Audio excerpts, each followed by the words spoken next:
Hello. Okay, so today we're actually going to be doing a craft that I'm fairly confident in. We're going to be making jewelry, more specifically earrings, because I have a ton of stuff for earrings. I make them a lot for my friends, my family, for little birthday gifts. Sometimes my sisters will send me their earring Pinterest info and ask me if I can recreate it. And so this is something I have a little bit of knowledge in, so I thought it would be a fun next step to do.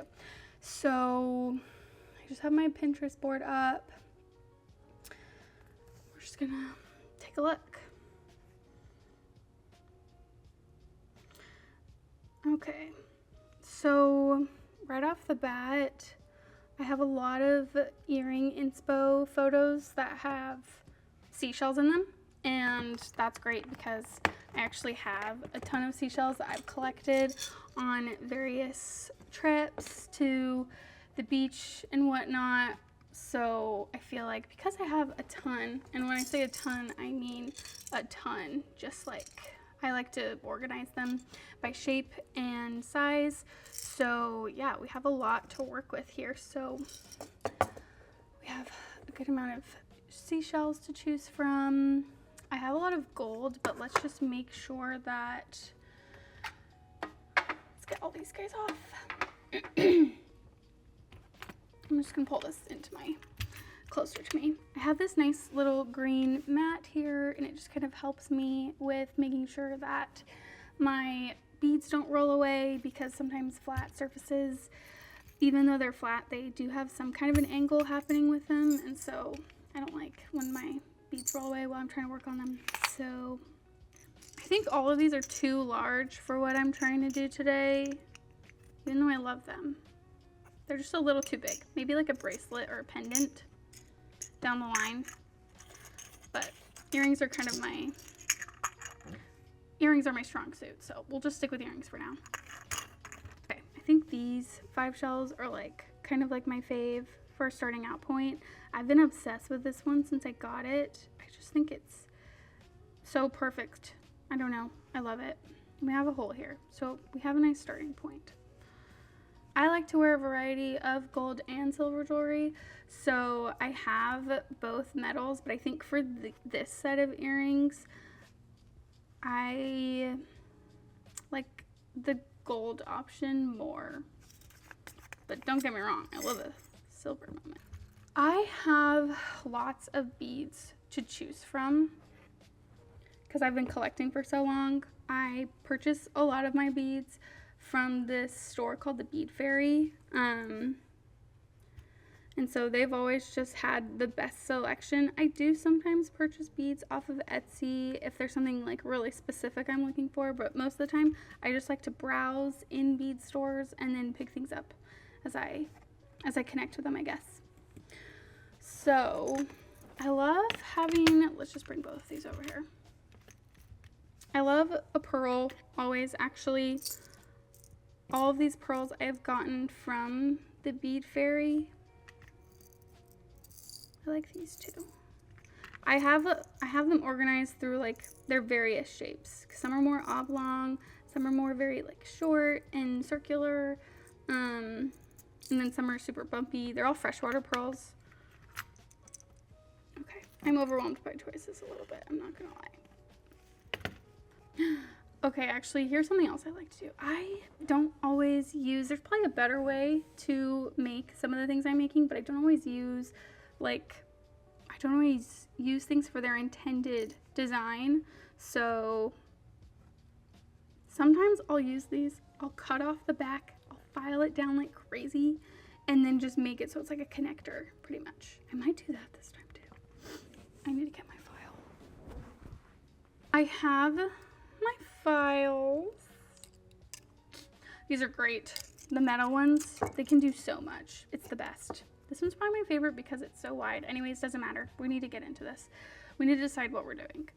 Because if they are going to be asymmetrical, they do need something unifying them so that you can tell they're a set. I feel like that's important. Maybe these 2 little guys help unify them. I have a ton of garnet type beads because that is my little sister's birthstone. And I guess I'm addicted to buying her birthstone. Mine is, oh my gosh, it's yellow. It's citrine. And I don't know, the yellow's really pretty. I just don't feel as drawn to it as like that burgundy color.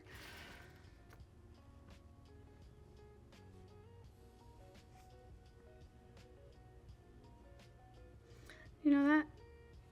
Jeffree Star and, oh my gosh, what's his name? I used to watch his conspiracy videos all the time. Shane Dawson. That funny thing where Jeffree Star sorting the makeup palettes and he's like, I feel like that right now. Except I don't know if there's actually any kind of magic happening here. Pearls. 3 pearls. And then finish it off with a big bead. Oh, I think I like that. I think that's really pretty. So oftentimes when I am putting together jewelry, I am going off of a look more than a technique, because I kind of figure out how I'm gonna make them all connected in the moment. We have the gold wire, we have our bead stringing wire, we have some of these guys, but we need to figure out how these are going to be connecting.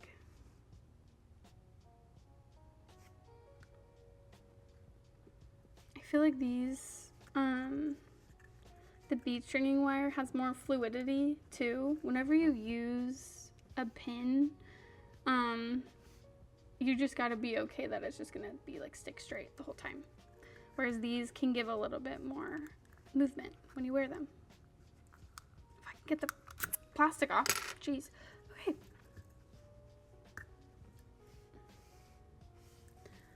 So I need to figure out how I'm going to attach everything. I can poke it through and do some twisting like this. Oh!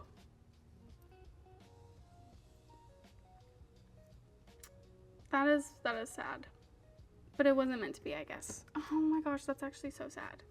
But if it was gonna break that easily, I don't think I was putting that much pressure on it, but if it's gonna break that easily, it probably would have broken when it was in someone's ear. Oh, that's sad. Okay. Okay, we'll carry on. We're picking a new shell. Here's what we're gonna do. We're just gonna start attaching things and like prepping. So what I mean by attaching and prepping is we're going to start by clipping all of these off because we're going to repurpose them for something else instead. I bet there are actually things that I can buy that are just like this but without the stud attached. But I reduce, reuse, recycle. That is who I am to my core.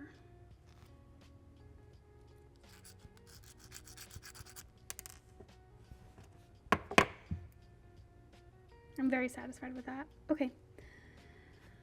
Next little pokey. These things are the best. Okay, you know what? I feel like this is not a tutorial. Okay, this is just me, because I would not recommend this method. This is not the way it should be done. Okay, this is not professional. This is just how I make jewelry, my own special way. Got those pieces done. Them these to the side, and then we're going to use E6000 industrial strength adhesive. I don't know, I've just been using it forever, especially like during COVID. I was on a huge jewelry making kick. So yeah, but basically, don't tell me. Oh, this one's dried out. I have a couple to choose from. This one feels like I've never opened it, even though it looks kind of rough. So, because it feels like I've never opened it. Wow.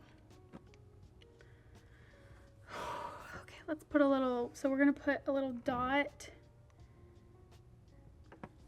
Okay, you guys, I need to remember I'm living in the year 2026, and I can use these things that are much skinnier than my fingers.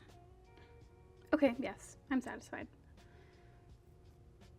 This part is important. Whenever you're placing the actual part that goes into the ear, you want it to be sitting on a nice place, And so if I were to put it at the bottom, that would look kind of awkward for the stud, like the top of it, to be like way higher than where like the piercing hole is.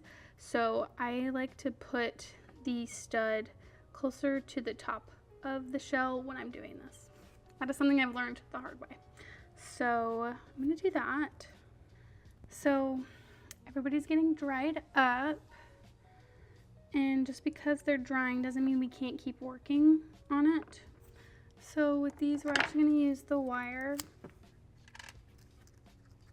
and we're gonna use this method that my sister actually taught me.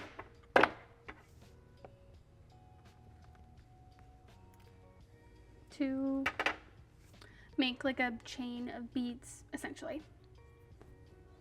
So thankfully we only have to do this like 5 times. It's not my favorite method because it is like really tricky. Okay, see what I mean by chain? So now it's like a chain with beads in between it. So it's like a really pretty effect, but it takes forever.